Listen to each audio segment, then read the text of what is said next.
Hello everyone, my name is Ranjan Kumar. Welcome back to my YouTube channel. आज के इस video lecture में हम लोग क्लास 12th का एक बहुत ही इंपॉर्टेंट यूनिट को स्टार्ट करने जा रहे हैं जिसका नाम है बायोटेक्नोलॉजी। देखिए, बेसिकली ये जो बायोटेक्नोलॉजी है इसके अंदर आपका दो चैप्टर्स है, biotechnology principle and processes and biotechnology and its application. And ये जो यूनिट है ना बायोटेक्नोलॉजी का, ये आपका नीट के एग्जाम के लिए बहुत ही ज़्यादा इंपॉर्टेंट है। अगर हम इसका वेटेज का बात करें तो हर साल नीट में इस चैप्टर से लगभग 4 से 5 क्वेश्चन पूछे जाते हैं। एंड आज के इस वीडियो लेक्चर में हम लोग, जैसे आप देख पा रहे हैं, ये हमारा लेक्चर 1 है। आज हम क्या क्या करने वाले हैं, तो हम सबसे पहले समझेंगे कि ये बायोटेक्नोलॉजी एक्चुअल में होता क्या है, ट्रेडिशनल बायोटेक्नोलॉजी यानी कि ओल्ड बायोटेक्नोलॉजी और न्यू बायोटेक्नोलॉजी में क्या डिफरेंसेस आ गया, क्या एडवांसमेंट आ गया, एंड हमारा जो यूरोपियन फेडरेशन ऑफ बायोटेक्नोलॉजी है उन्होंने बायोटेक्नोलॉजी को कैसे डिफाइन किया। और मेनली आज हम लोग इस चैप्टर से करने वाले हैं जीन क्लोनिंग को, क्या प्रोसेस होता है जीन क्लोनिंग का। एंड दूसरा, जो हमारा फर्स्ट रिकॉम्बिनेंट डीएनए है वो कैसे बना, रिकॉम्बिनेंट डीएनए होता क्या है, किसने फर्स्ट रिकॉम्बिनेंट डीएनए को बनाया और बायोटेक्नोलॉजी को इतना सफल बनाया, एक तरीके से हम कह सकते हैं। तो चलिए स्टार्ट करते हैं। देखिए, जैसे अगर हम बात करें बायोटेक्नोलॉजी का, तो ये जो बायोटेक्नोलॉजी टर्म है ये दो चीजों से मिलकर बना, bio plus technology. And bio का मतलब क्या होता है, बायो का मतलब होता है life, life means living organisms, और टेक्निक मीन्स क्या, टेक्निक्स, टेक्नोलॉजी मीन्स टेक्निक्स, है ना। मतलब हम लोग लिविंग ऑर्गेनिजम्स में अलग अलग टेक्निक का यूज करके उससे अपना कुछ डिजायर्ड प्रोडक्ट का फॉर्मेशन करते हैं।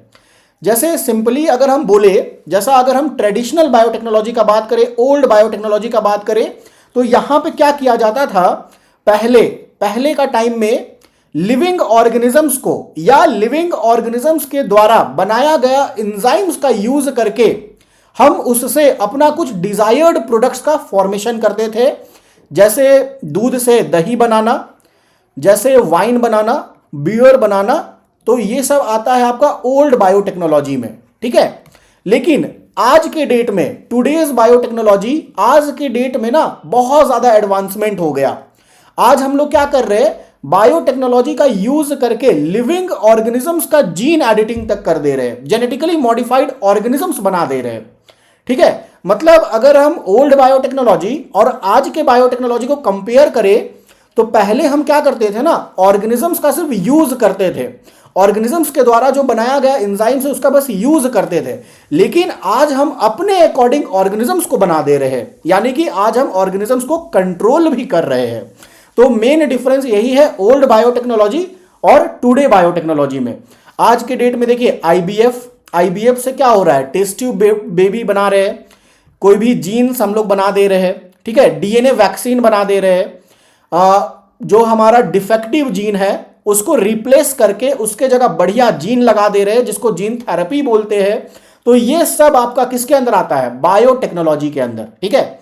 अब देखिए, बहुत इंपॉर्टेंट ये definition for NEET examination, European Federation of Biotechnology, European Federation of Biotechnology, biotechnology को कैसे डिफाइन किया ये हम लोग समझेंगे। यहां पे ना बायोटेक्नोलॉजी को नेचुरल साइंस प्लस ऑर्गेनिजम्स, और ऑर्गेनिजम्स का सेल्स, ऑर्गेनिजम्स का बॉडी पार्ट्स, सबको कंबाइन करके उससे कुछ यूजफुल प्रोडक्ट्स को बनाया गया, सर्विसेज को बनाया गया, ठीक है। जैसे देखिए क्या लिखा है, the European Federation of Biotechnology has given a definition of biotechnology that encompasses both traditional view and modern molecular biotechnology. अब ये डेफिनेशन क्या है, integration of natural science and organisms, cells, parts thereof and molecular analogues for products and services. तो ये definition है, ये European Federation of biotechnology के द्वारा दिया गया है। आगे बढ़ते हैं हम लोग, होप आपको यहां तक समझ में आया होगा कि ओल्ड बायोटेक्नोलॉजी और मॉडर्न बायोटेक्नोलॉजी में क्या डिफरेंस है, क्या एडवांसमेंट आया है। पहले हम लोग सिर्फ ऑर्गेनिज्म का यूज करते थे, अब हम उस ऑर्गेनिज्म पे कंट्रोल भी कर रहे हैं, अपने अकॉर्डिंग ऑर्गेनिजम्स को बना रहे हैं, उसको जेनेटिकली मॉडिफाई कर दे रहे हैं जीन मैनिपुलेशन करके। अब देखिए इस स्लाइड में आपको दिख रहा है प्रिंसिपल्स ऑफ बायोटेक्नोलॉजी। देखिए बेसिकली बायोटेक्नोलॉजी का ना दो पिलर्स है। क्या पिलर्स है? पहला है जेनेटिक इंजीनियरिंग। जेनेटिक इंजीनियरिंग में हम लोग क्या कर रहे हैं ना, जो भी जेनेटिक मटेरियल है उसके केमिस्ट्री को अल्टर कर रहे हैं ताकि हम उसको किसी होस्ट ऑर्गेनिजम्स के अंदर डाल दे और उसका फिनोटाइप को चेंज कर दे, उस होस्ट ऑर्गेनिज्म का फिनोटाइप जो मॉर्फोलॉजी है ना, उसको चेंज कर दे। ऐसा हम लोग क्यों कर रहे हैं? ताकि हम उससे कुछ डिजायर्ड प्रोडक्ट को बना सके। तो प्रिंसिपल्स ऑफ बायोटेक्नोलॉजी में जो पहला पिलर्स आता है बायोटेक्नोलॉजी का, वो है genetic engineering. Techniques to alter the chemistry of genetic material DNA and RNA to introduce this into host organism and thus change the phenotype of host organism. ठीक है। एंड दूसरा जो पिलर्स है बायोटेक्नोलॉजी का, वो है बायो प्रोसेस इंजीनियरिंग। इसका मतलब सिंपली क्या है कि आप बायोटेक्नोलॉजी में जो भी स्टेप्स कर रहे हैं, जो भी आप काम कर रहे हैं, वो काम एकदम माइक्रोबियल फ्री एनवायरनमेंट में होना चाहिए, स्टेराइल कंडीशन में होना चाहिए। तो उसी को हम लोग बायो प्रोसेस इंजीनियरिंग बोलते हैं। जैसा maintenance of sterile microbial contamination free ambience in chemical engineering processes to enable growth of only the desired microbes eukaryotic cell in a large quantities for the manufacture of biotechnological products like antibiotics, vaccines, enzymes etc.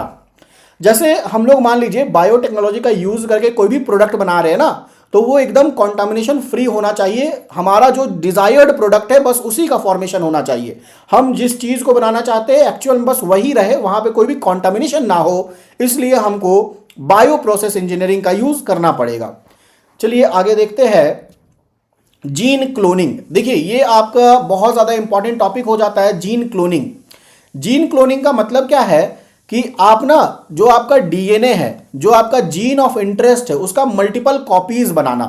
क्यों हम लोग multiple copies बना रहे हैं? ताकि हम उससे अपना डिजायर्ड प्रोडक्ट को बना सके, उससे अपना डिजायर्ड प्रोटीन, डिजायर्ड एंजाइम्स को निकाल सके। ठीक है। तो जीन क्लोनिंग का मतलब क्या है? Process of making a multiple copies of DNA is called gene cloning and these are the steps involved in gene cloning. हर एक स्टेप को हम लोग ध्यान से भी पढ़ेंगे, हर स्टेप को समझेंगे। देखिए सबसे पहले क्या है? Isolation of desired DNA fragment, है ना। ये जो डिजायर्ड डीएनए फ्रैगमेंट है या फिर जीन ऑफ इंटरेस्ट है, डिजायर्ड डीएनए फ्रैगमेंट को हमको आइसोलेट करना पड़ेगा। जिस डीएनए का हम मल्टीपल कॉपीज बनाना चाहते हैं उसको हमको आइसोलेट करना पड़ेगा। उसके बाद हमको क्या करना पड़ेगा? हमको एक सुटेबल वेक्टर का सिलेक्शन करना पड़ेगा। अब ये वेक्टर क्या होता है आगे के लेक्चर्स में हम लोग अच्छे से समझेंगे। अभी आप समझ लीजिए ये वेक्टर हमारा क्या है? एक्स्ट्रा क्रोमोसोमल डीएनए है, बैक्टीरिया से हम लोग निकालते हैं। इसमें हम लोग क्या करते हैं ना, इस वेक्टर में, वेक्टर वो गाड़ी है, वेक्टर वो व्हीकल्स है जिसमें मेरा डिजायर्ड डीएनए फ्रैगमेंट बैठता है और अपने होस्ट ऑर्गेनिजम्स के अंदर जाता है, एंटर करता है। अब उसके बाद क्या करेंगे ना, हम लाइगेशन करेंगे डिजायर्ड डीएनए का इनटू वेक्टर। हम डिजायर्ड डीएनए फ्रैगमेंट निकाल लिए, हम वेक्टर को निकाल लिए बैक्टीरिया से, प्लाज्मिड बोलते हैं, प्लाज्मिड वेक्टर। फिर हम क्या करेंगे ना, डिजायर्ड डीएनए फ्रैगमेंट को वेक्टर में लाइगेट करेंगे, उसको चिपका देंगे। अब उसको चिपकाने के बाद हमारा क्या बन जाएगा? आरडीएनए बन जाएगा, रिकॉम्बिनेंट डीएनए। अब उस रिकॉम्बिनेंट डीएनए जो बना है उसको हम किसी होस्ट के अंदर डालेंगे और उसी स्टेप को कहा जाता है ट्रांसफॉर्मेशन। ठीक है। अब जब ट्रांसफॉर्मेशन हो जाता है ना, तो वो जो बैक्टीरिया का कॉलोनी है, किस कॉलोनी के अंदर मेरा रिकॉम्बिनेंट डीएनए गया है उसका सिलेक्शन करना। तो वो नेक्स्ट स्टेप है selection of transformants, recombinants. And then उसके बाद हमारा क्या होगा? जो मेरा डिजायर्ड जीन है उसका एम्प्लीफिकेशन होगा एंड एक्सप्रेशन होगा। वो एक्सप्रेशन मतलब क्या कि वो जो भी प्रोडक्ट बनाता है वो प्रोडक्ट का फॉर्मेशन होगा। तो ये सारा स्टेप्स को हम लोग ना अच्छे से स्टेप वाइज एक एक करके समझते हैं। देखिए जैसे सबसे पहला स्टेप बायोटेक्नोलॉजी का हम लोग क्या देखें? Isolation of gene of interest. First step है आइसोलेशन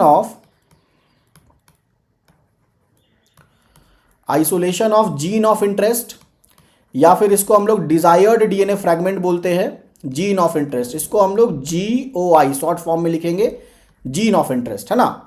अब मान लीजिए कि हम लोगों ने हमारा जीन ऑफ इंटरेस्ट को आइसोलेट किया। सपोज दैट ये कोई भी सेल है एंड न्यूक्लियस है, न्यूक्लियस के अंदर हमारा जो जीन ऑफ इंटरेस्ट है वो यहाँ पे ऐसे पड़ा हुआ है डीएनए।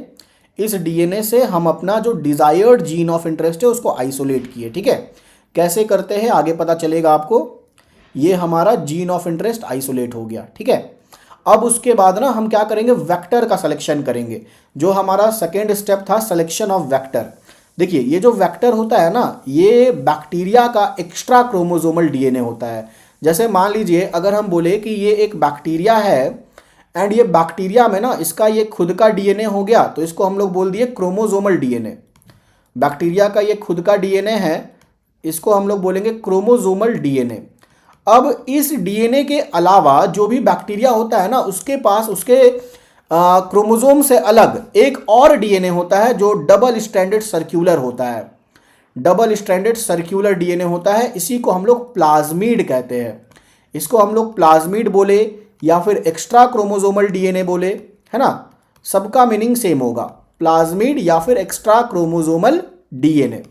अब इसी प्लाज्मिड को ना हम एज अ वेक्टर यूज करने वाले हैं। क्यों करने वाले हैं, देख जैसे हम लोग मान लीजिए इसी को हम क्यों सेलेक्ट किए वेक्टर के लिए, तो इसको हम लोग वेक्टर के लिए इसलिए सेलेक्ट करते हैं ना क्योंकि इसके पास एक प्रॉपर्टीज होता है जिसको कहा जाता है सेल्फ रेप्लिकेशन, है ना। ये autonomously replicative double stranded circular DNA होता है, इसीलिए इसको हम लोग सेलेक्ट करते हैं एज अ वेक्टर। ये सेल्फ रेप्लिकेशन करता है, extra chromosomal double stranded circular DNA है ये। तो यही हमारा फिर नेक्स्ट स्टेप है, that is selection of vector.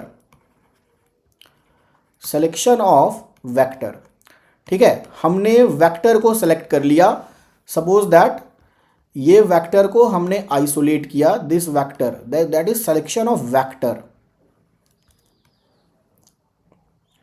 ठीक है। अब इसके बाद हम क्या करेंगे ना, जैसे इस वेक्टर में कट लगाएंगे, और आपको यहां पे ये चीज इंश्योर करना है कि आप जिस रेस्ट्रिक्शन एंजाइम का यूज करके अपने जीन ऑफ इंटरेस्ट को आइसोलेट किए थे, अपने जीन ऑफ इंटरेस्ट को कट करके निकाले थे, उसी सेम रेस्ट्रिक्शन एंजाइम से हमको इस वेक्टर को भी कट करना पड़ेगा ताकि हमको सेम स्टिकी एंड मिले, कॉम्प्लीमेंट्री स्टिकी एंड मिले। तभी जाके ना वो क्या करेगा ना, एक दूसरे से, जैसे ये वेक्टर है और जो जीन ऑफ इंटरेस्ट है वो एक दूसरे से जाके ना ऐसे करके एकदम बॉन्ड बना लेगा, ठीक है। तो हमको लगेगा ही नहीं कि ये दो अलग अलग डीएनए, एक जैसा हो जाएगा कॉम्प्लीमेंट्री स्टिकी एंड मिलने के कारण। तो यहां पे हम लिखते हैं ऐसे, cut by same restriction enzyme. ये रेस्ट्रिक्शन एंजाइम क्या होता है आगे आप लोग पढ़ेंगे। रेस्ट्रिक्शन एंजाइम को हम लोग मॉलिक्यूलर सीजर बोलते हैं, ठीक है, जो कि न्यूक्लिक एसिड को कट करने का काम आता है। Cut by same restriction enzyme as that used to cut the gene of interest। Gene of interest को कट करने के लिए हम लोगों ने जिस रेस्ट्रिक्शन एंजाइम का यूज किया था, उसी सेम रेस्ट्रिक्शन एंजाइम का यूज हम वेक्टर को भी कट करने के लिए करेंगे। ताकि क्यों कर रहे हैं हम ऐसा हम इसलिए कर रहे हैं to generate fragment with identical complementary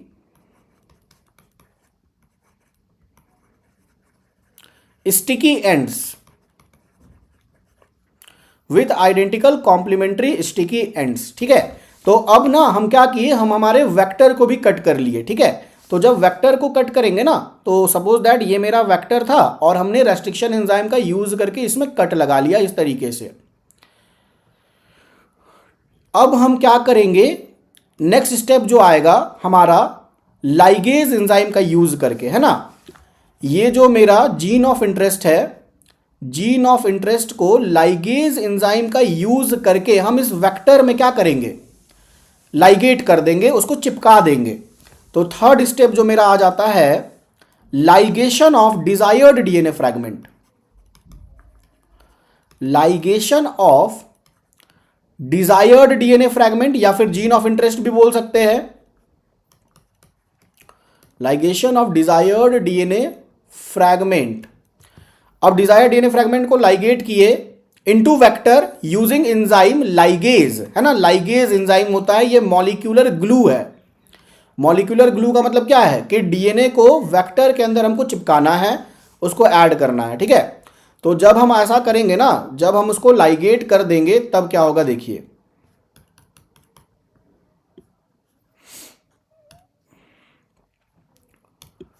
suppose that ये हमारा वेक्टर था,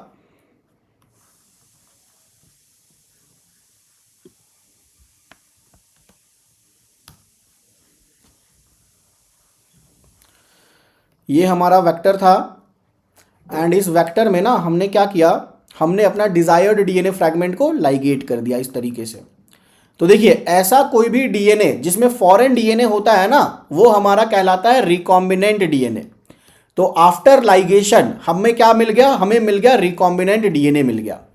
अब इसके बाद जो हमारा नेक्स्ट स्टेप होता है वो कहलाता है, फोर्थ स्टेप हमारा ट्रांसफॉर्मेशन है ना। अब ये जो रिकॉम्बिनेंट डीएनए है ना, इसको हमको कहाँ डालना है, बैक्टीरिया के अंदर डालना है, होस्ट के अंदर डालना है, ताकि जैसे जैसे बैक्टीरिया मल्टीप्लाई करे वैसे वैसे मेरा ये जो रिकॉम्बिनेंट डीएनए है वो भी मल्टीप्लाई करे, वो भी रेप्लिकेट करे। तो जो फोर्थ स्टेप है वो है transformation into host cell. Transformation into host cell, ठीक है। तो होस्ट सेल जनरली आपका ना ई कोलाई होता है, बढ़िया होस्ट है वो। तो सपोज दैट ये हमारा बैक्टीरिया है एंड ये हमारा बैक्टीरिया, ये सब क्या है, बैक्टीरिया का कॉलोनी होता है ना। एक बैक्टीरिया तो हम ला नहीं सकते, तो वहाँ बहुत सारा बैक्टीरिया है। तो मान लीजिए ना कि हमारा, जैसे अगर मान लीजिए हम ट्रांसफॉर्मेशन कर रहे हैं, तो ऐसा भी नहीं होगा ना कि सारा बैक्टीरिया के अंदर मेरा जो डिजायर्ड डीएनए फ्रैगमेंट है, जो मेरा रिकॉम्बिनेंट डीएनए, वो चला जाए।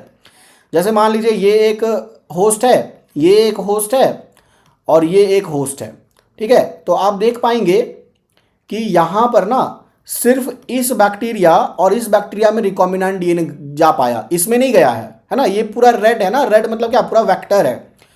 यहाँ पे फॉरेन डीएनए वाला नहीं गया, ऐसे ही नॉर्मल वाला चला गया जिसमें फॉरेन डीएनए नहीं घुसा है।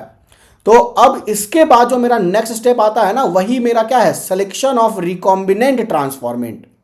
मतलब उतना सारा जो बैक्टीरिया का कॉलोनी है, उस बैक्टीरिया का कॉलोनी से हमको उसको सेलेक्ट करना है जिसके अंदर मेरा रिकॉम्बिनेंट डीएनए वाला जो प्लाज्मिड है वो गया है।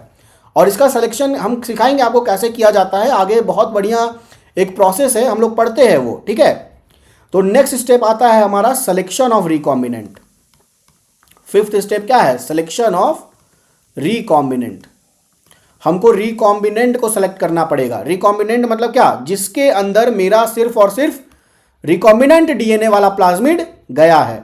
तो मान लीजिए कि हमने रिकॉम्बिनेंट को सेलेक्ट कर दिया। सपोज दैट ये एक बैक्टीरिया, ये एक होस्ट है एंड इसके अंदर हमारा कैसा वाला गया है प्लाज्मिड, जिसके अंदर मेरा फॉरेन डीएनए है, यानी कि मेरा रिकॉम्बिनेंट डीएनए है। तो इसको जब हम सेलेक्ट कर लिए ना, इसको हम सेलेक्ट क्यों कर रहे हैं, ताकि हम सिर्फ इसी का कल्चर करें। हम इसी का कल्चर क्यों करना चाहते हैं, क्योंकि इसी के अंदर मेरा डिजायर्ड डीएनए फ्रैगमेंट है, इसी के अंदर मेरा वो डीएनए फ्रैगमेंट है जिसका हम मल्टीपल कॉपीज बनाना चाहते हैं, ठीक है। तो फिर हम जब रिकॉम्बिनेंट को सेलेक्ट कर लिए ना, रिकॉम्बिनेंट ट्रांसफॉर्मेंट को जब हम सेलेक्ट कर लिए, तो उसके बाद हम क्या करवाएंगे, इसका एम्प्लीफिकेशन करवाएंगे, जो कि मेरा सिक्स्थ स्टेप है, एम्प्लीफिकेशन एंड एक्सप्रेशन। एम्प्लीफिकेशन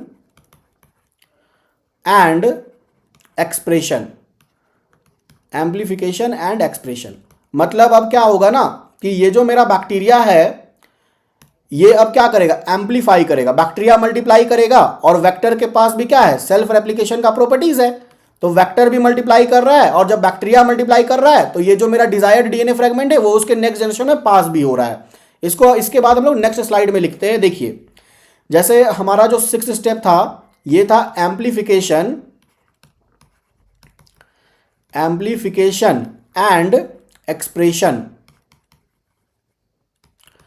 ठीक है। एम्प्लीफिकेशन एंड एक्सप्रेशन मतलब क्या, एम्प्लीफिकेशन मतलब produces many copies of recombinant DNA, produces many copies of recombinant DNA. हम रिकॉम्बिनेंट डीएनए का मल्टीपल कॉपीज बनाएंगे।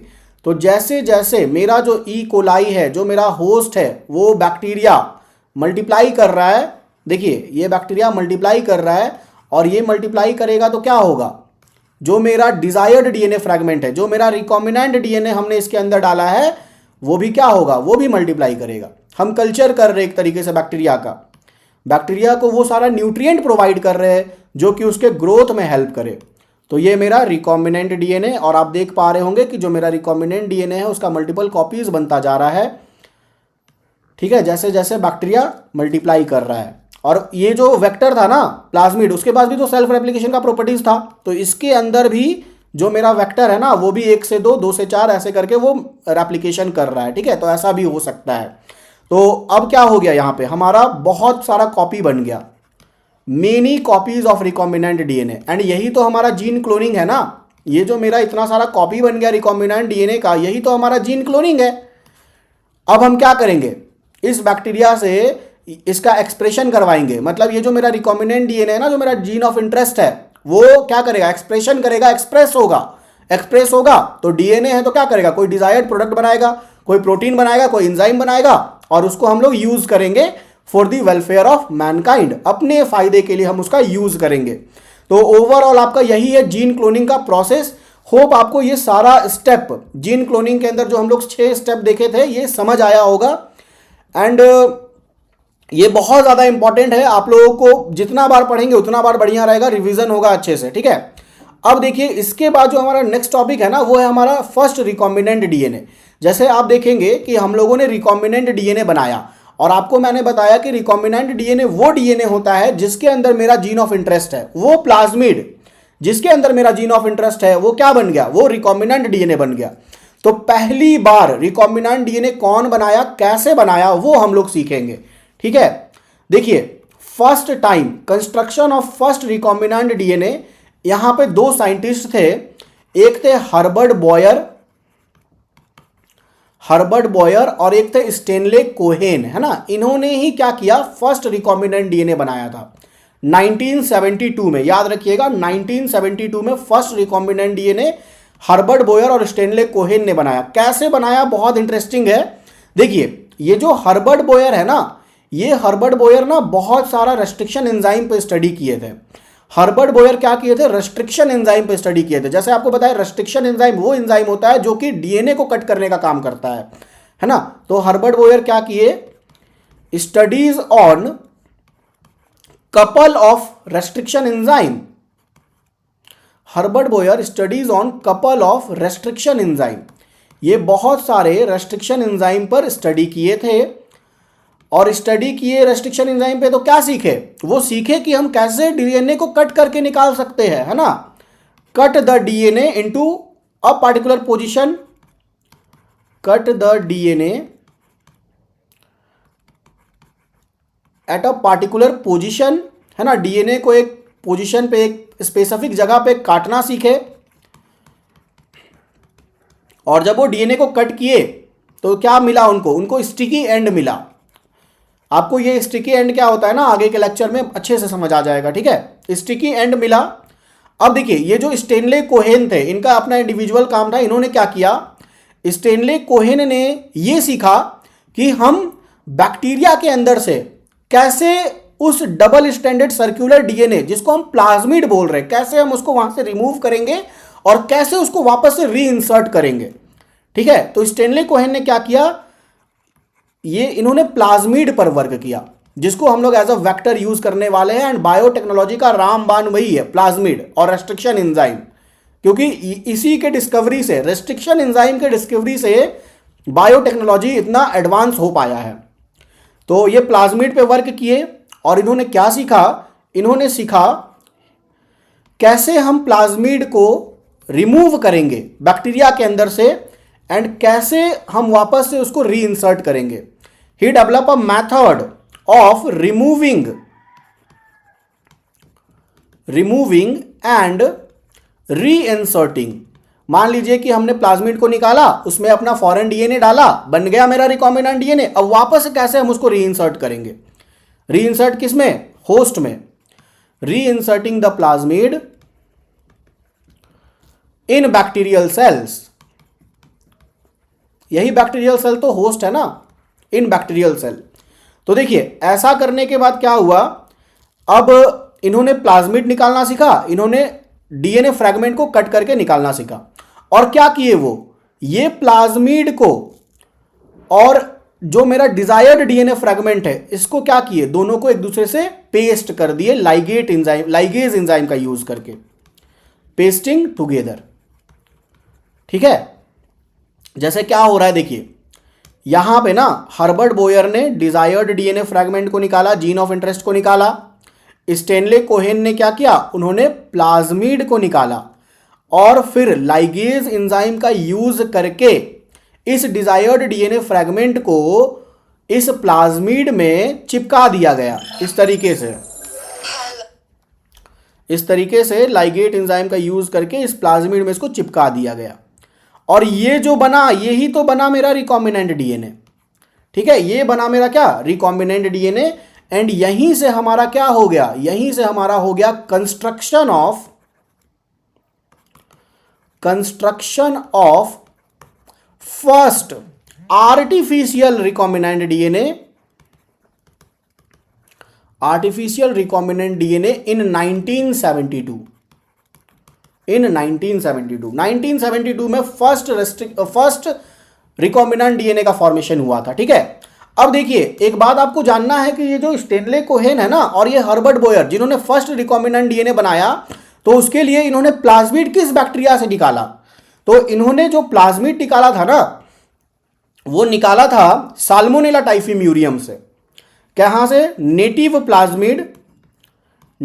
प्लाज्मिड आइसोलेट फ्रॉम किस बैक्टीरिया से, साल्मोनेला टाइफीम्यूरियम।